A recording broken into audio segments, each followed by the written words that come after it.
क्या ये उनकी चॉइस थी या एक बड़ी दिव्य योजना का हिस्सा? और सोचो, अगर इन्होंने कभी अपने अपने रोल्स की अदला बदली कर ली तो क्या होता? क्या नेचर का बैलेंस फिर भी बना रहता? इन सारे सवालों के जवाब आज इस वीडियो में हम जानेंगे और बात करेंगे एक दिव्य रहस्य के बारे में जो ब्रह्मा, विष्णु और शिव की भूमिका और सृष्टि के संतुलन से जुड़ा है। तो चलिए शुरू करते हैं।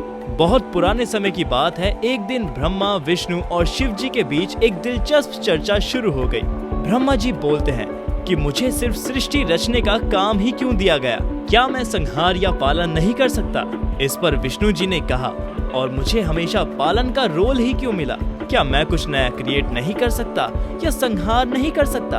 और फिर शिव जी एक हल्की मुस्कान के साथ बोल पड़े, और मुझे डिस्ट्रक्शन ही क्यों दिया गया? क्या मैं सृष्टि की रचना या पालन नहीं कर सकता? तीनों के मन में सवाल थे, लेकिन जवाब के लिए एक डिवाइन प्रेजेंस की जरूरत थी। तभी एक प्रकाश में रूप प्रकट हुआ जो आदि शक्ति थी। उन्होंने इन तीनों देवताओं से कहा कि ब्रह्मा, विष्णु और शिव, आप तीनों मिलकर इस सृष्टि का फाउंडेशन हो। आपके रोल अलग अलग हैं, क्योंकि ये एक डिवाइन बैलेंस का हिस्सा है। अगर ये बैलेंस बिगड़ गया तो सृष्टि का विनाश तय है। उन्होंने कहा कि ब्रह्मा की आपके पास नई सोच और क्रिएशन की शक्ति है। आप एक आइडिया को रियलिटी में बदल सकते हैं, इसलिए आपका काम सृष्टि रचना है। उन्होंने विष्णु जी से कहा कि आप शांति और स्टेबिलिटी लाते हैं। आप पालन करने में सबसे बेहतर हो, क्योंकि आप बैलेंस को अच्छे से समझते हैं।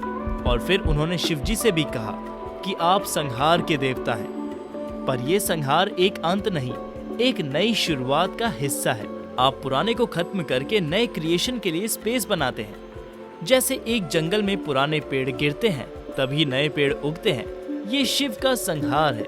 फिर नए पेड़ का बीज बोया जाता है जो ब्रह्मा का क्रिएशन है, और उन पेड़ों का ध्यान रखना विष्णु का पालन है। फिर आदि शक्ति ने उन सभी से एक सवाल पूछा, अच्छा बताइए, अगर आप तीनों के रोल बदल दिए जाएं तो क्या होगा? ब्रह्मा जी एक क्रिएटर हैं, उनकी सोच सिर्फ नए आइडियाज और पॉसिबिलिटी के लिए है। अगर उन्हें संहार का काम दिया जाए तो वो ये शायद कर ही नहीं पाएंगे। विष्णु जी क्रिएशन करते वक्त पालन की चिंता में फंस जाएंगे। वो हर छोटी चीज को बैलेंस करने में लग जाएंगे, और फिर नए आइडियाज अधूरे रह जाएंगे। और शिव जी का नेचर त्याग और तांडव का है। अगर उन्हें पालन का काम दे दिया जाए तो उनका स्वभाव इनबैलेंस पैदा कर देगा। वो सस्टेन करने के बजाय शायद डिस्ट्रक्शन की तरफ ही चले जाएं।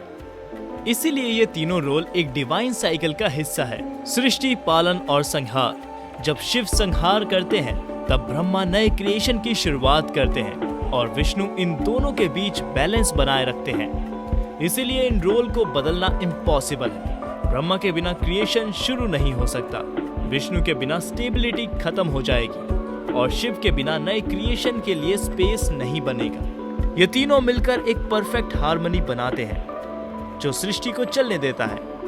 इस कहानी से एक इम्पॉर्टेंट बात आप सभी जरूर समझ गए होंगे कि हर रोल की अपनी इम्पोर्टेंस होती है।